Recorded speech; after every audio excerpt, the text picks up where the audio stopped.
যারা যারা গুরুত্বপূর্ণ আপডেট নিউজটি দেখার জন্য ক্লিক করেছেন, ভিডিওটি দেখতে লাইক দিয়ে কন্টিনিউ করা অনুরোধ জানাচ্ছি। আসসালামু আলাইকুম বন্ধুরা, বরাবর মতো আবারও সম্পূর্ণ নতুন একটি আপডেট নিউজ নিয়ে আপনাদের মাঝে হাজির হচ্ছি।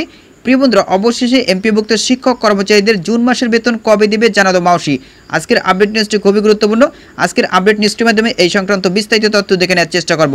তাহলে চলুন মূল ভিডিওটি শুরু করা যাক। প্রিয় বন্ধুরা, মূল ভিডিওটি শুরু করার আগে বরাবর মতো ছোট্ট একটি রিকোয়েস্ট থাকবে, আপনি যদি আমাদের এই পরিবারের নতুন দর্শক হয়ে থাকেন, এরকম নতুন নতুন গুরুত্বপূর্ণ আপডেট নিউজ সবার আগে পেতে আমাদের এই চ্যানেলটি সাবস্ক্রাইব করে রাখুন। প্রিয় বন্ধুরা, গুরুত্বপূর্ণ আপডেট নিউজটি প্রকাশ করা হয়েছে শিক্ষাবার্তা.com-এ। প্রতিবেদনে উল্লেখ করা হয়েছে, বেসরকারি স্কুল কলেজের প্রায় 4 লাখ এমপিওভুক্ত শিক্ষক কর্মচারী জুন মাসের বেতন ভাতা চলতি সপ্তাহে ব্যাংকে পাঠানোর কথা থাকলেও তা নিয়ে অনিশ্চয়তা দেখা দিয়েছে।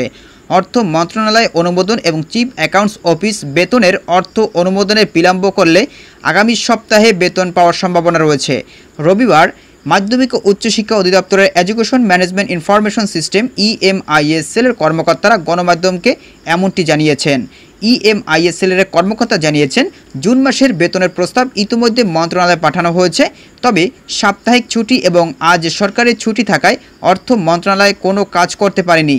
এর ফলে চলতি সপ্তাহে বেতন ব্যাংকে পাঠানোর পরিকল্পনা কিছুটা বাধাগ্রস্ত হয়েছে। ওই কর্মকর্তা আরও জানান, তারা চেষ্টা করছেন যাতে শিক্ষক কর্মচারীরা আগামী বৃহস্পতিবারের মধ্যে বেতন ভাতা হাতে পান।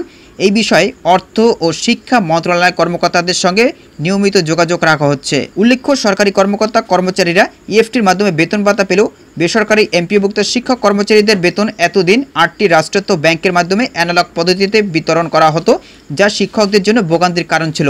এই ভোগান্তি কমাতে গত 5 অক্টোবর বিশ্ব শিক্ষক দিবসে বেসরকারি শিক্ষকদের এমপিও EFTতে দেওয়ার ঘোষণা দেওয়া হয়। প্রাথমিকভাবে 209 জন শিক্ষক কর্মচারীর গত অক্টোবর মাসের এমপিও EFTতে পান। এরপর গত 1 জানুয়ারি থেকে 1,89,000 শিক্ষক EFTর মাধ্যমে সরকারি অংশের বেতন ভাতা পাচ্ছেন। তো প্রিয় বন্ধুরা, এই ছিল মূলত আজকের আপডেট নিউজ। এই বিষয়ে যদি আপনাদের কোনো মতামত থেকে থাকে তাহলে অবশ্যই কমেন্ট করে জানাবেন। পরবর্তীতে নতুন কোনো ভিডিও নিয়ে আপনাদের মাঝে হাজির হব। সবাই ভালো থাকবেন, সুস্থ থাকবেন। আল্লাহ হাফেজ।